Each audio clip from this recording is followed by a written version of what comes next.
So a couple people asked on my first video if, in the comments section, if I wouldn't mind doing another video to, kind of update where I stand right now. There's not much to tell, so I'm just gonna make this pretty brief. If you haven't watched one of my videos yet, there's only one other so far. It tells the whole story. It's at least a big chunk of the story. It's about a 30-minute video, so no offense if you haven't watched it yet. It's a pretty long video, but I tell the whole story about how I ended up where I am and what I've been through for the most part.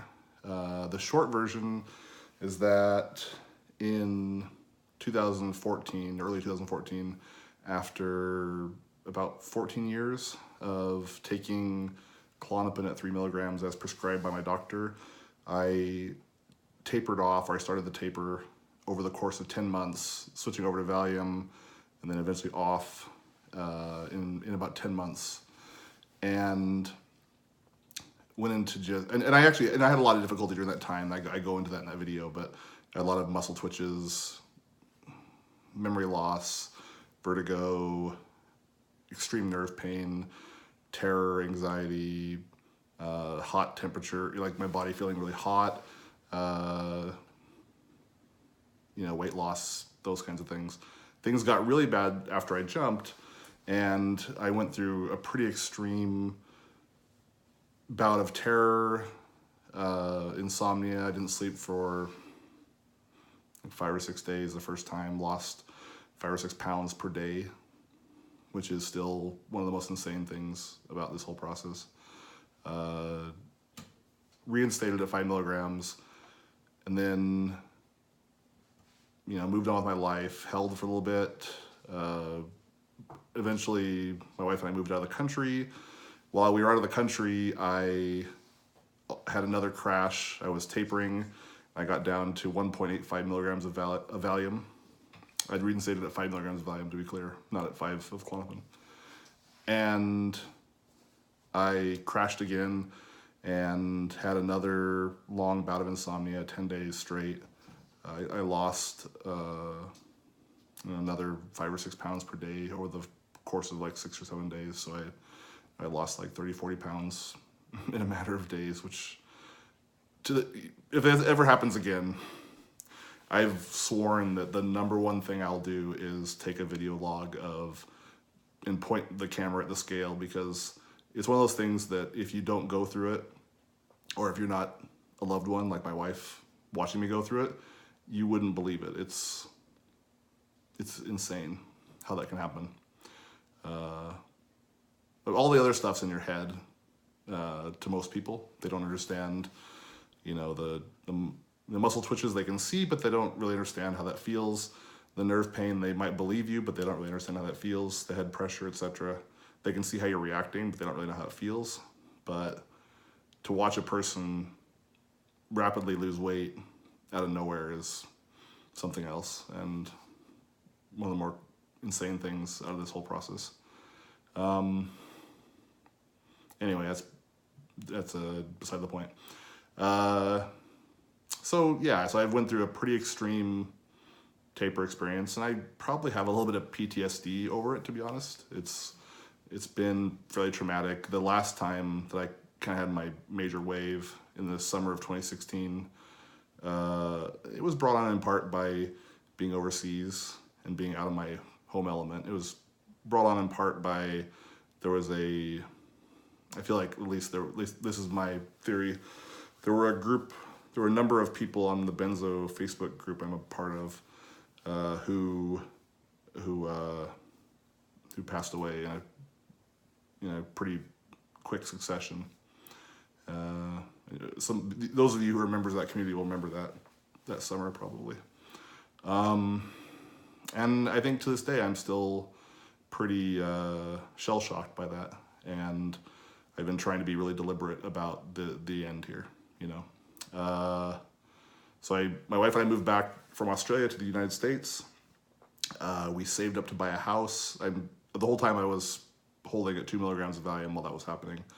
My mom passed away in early January of last year, and I've just spent the last year you know, trying to save up some money, trying to, you know, to put our house together, trying to get through all these major life events, including the year anniversary of my mom passing away, trying to, you know, be there for my dad and the rest of my family, and then just kind of waiting for the right time where life was fairly even and I felt like I could move forward. I consider myself a little lucky because I stabilized to a degree where I'm not feeling like I'm heading towards tolerance or anything. I know I can't stay here forever at 2 milligrams, but I'm also not, I'm not anxious about,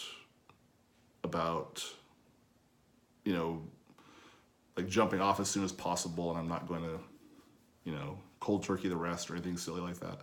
I can afford to microtaper the rest. And I have talked to people on Benzo Buddies and other places about the wisdom of holding until you're kind of through, you know, these life events that I've been through. So right now, where I stand is my symptoms are in a very tolerable range. I have, you know, some cognitive fog, of course. I have for years now. That's the hardest part, honestly, is there's times where I forget how I was before, you know? I wonder how I'll be when this is all done, and I don't know if I'll ever get back there. It's a hard thing to, when you've been so cognitively like diminished, you do your best to, you know, to go to work and be a normal person and act like you've got normal problems and everything, but you have this thing that society doesn't understand, that there's no textbook for, that no doctors understand, and you're just supposed to deal with it. And it's the hardest thing about this, to be honest, is just having to be normal, or to try to be normal in order to make sure that, you know, you still have friends, you still have a paycheck, you still participate in family things. And I've been lucky that I've been able to do all that with, you know, some sizable gaps in there where I've been in severe agony. But I've been able to do all that, and I've been able to travel, and I've been able to, you know, move to another country and move back. And so I've been really lucky, I think, compared to a lot of people who've gone through this. And especially for someone who's been on, you know, such a high dose for so long. I consider myself really lucky, strangely. So now I'm at a place where I'm at 2 milligrams. I'm pretty well arranged, you know, financially to, you know, that I could walk away from my job or step down my hours if I had to get through the rest. And I'm just trying to find the right time. I have a good doctor. We're working together to kind of plan out what that would look like. I'm taking a DBT skills class so I can try to develop, you know, some more sophisticated coping mechanisms to kind of prepare myself for the rest.